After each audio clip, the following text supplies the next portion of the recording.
ভাঙতে যাবে, চোখ রাঙ্গালে চোখ উপড়ে ফেলতে হবে, হাত উঠালে হাত ভেঙে দিতে হবে, যার যা কিছু আছে তাই নিয়ে এই এজিদপন্থীদের বিরুদ্ধে জিহাদে লিপ্ত হয়ে যেতে হবে। তাদেরকে কোন রকমের আশ্বাস দেওয়া যাবে না। সরকারি পৃষ্ঠপোষকতায় যদি তারা কোনো কাজ করে, আমরা বাধ্য হব এই সরকারের বিরুদ্ধে আন্দোলন করে তুলতে। বাংলাদেশের সুন্নি মুসলমানেরা, অলি প্রেমিকেরা তাদের বিরুদ্ধে ইনশাআল্লাহ রুখে দাঁড়াবে। ওই দিন পালানোর সুযোগ পাওয়া যাচ্ছে তারা খুঁজে পাবে।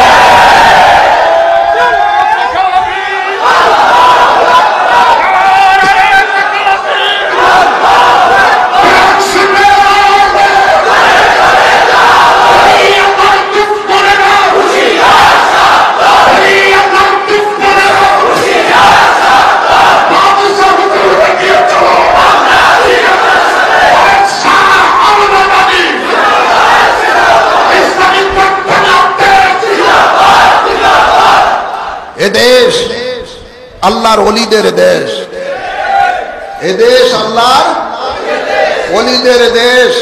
সুতরাং আল্লাহর ওলিদের সাথে আমরা আসি না নাই?